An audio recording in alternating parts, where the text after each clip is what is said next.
Assalamualaikum warahmatullahi wabarakatuh. Nama saya Samsul Akmal Membakar, nombor matrik 283900.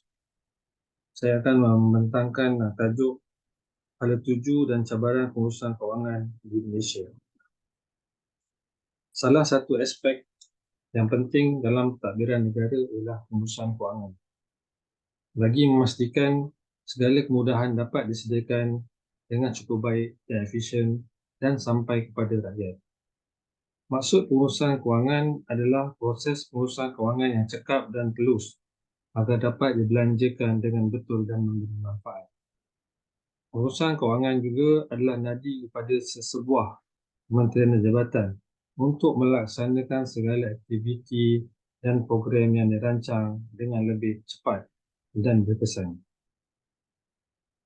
Kementerian dan jabatan juga harus mengikut tata cara dan prosedur pengurusan sumber kewangan.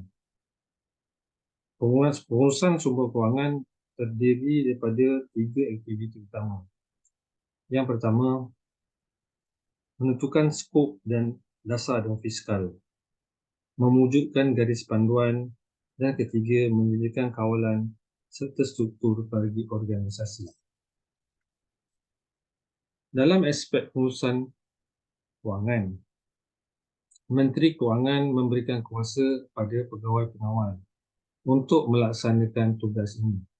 Pegawai pengawal bermaksud ketua suatu jabatan atau organisasi.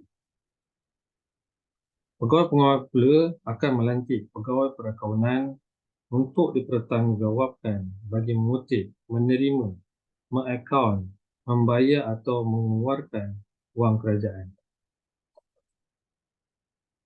Dimensi pengurusan kewangan di Malaysia terdiri pada beberapa perkara berikut. Yang pertama, cukai pendapatan negara.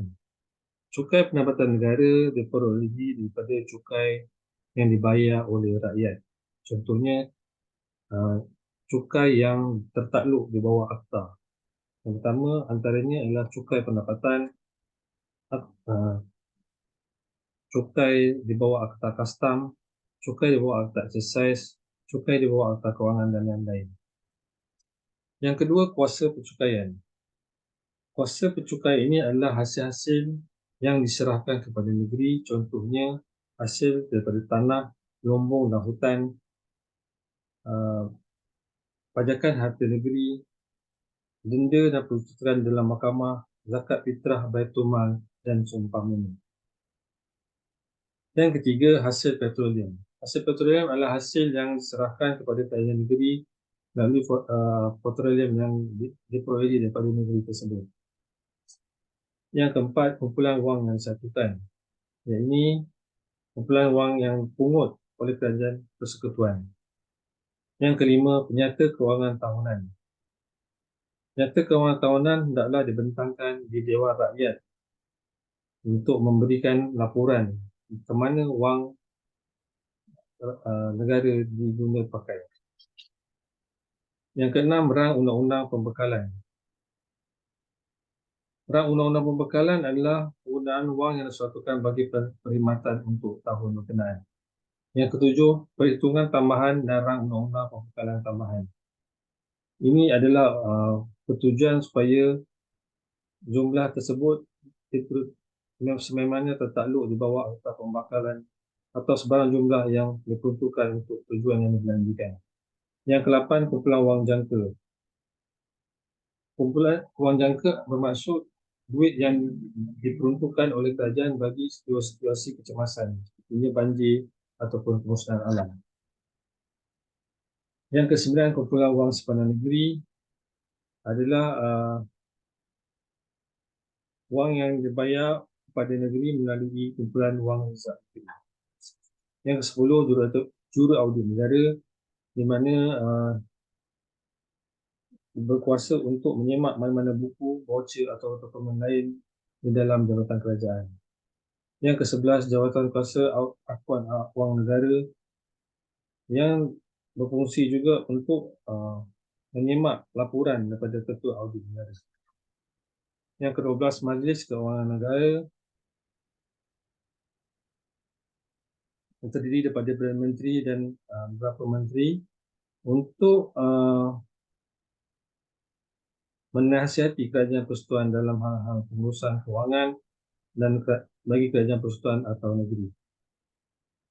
Elemen pengurusan terdiri pada pertama, pengurusan belanjawan, kedua, pengurusan hasil, ketiga, pengurusan pembelanjaan, keempat, pengurusan aset, kelima, pengurusan perolehan dan juga enam, pengurusan perakaunan.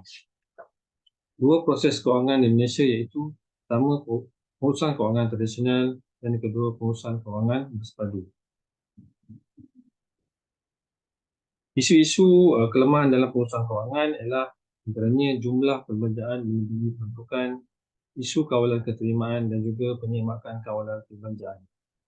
Untuk menambah baik dalam pengurusan kewangan, hendaklah langkah-langkah pencegahan dibuat supaya isu-isu berbangkit tidak diulang semula, dan juga ketua jabatan hendaklah memudahkan sistem semak dan imbang.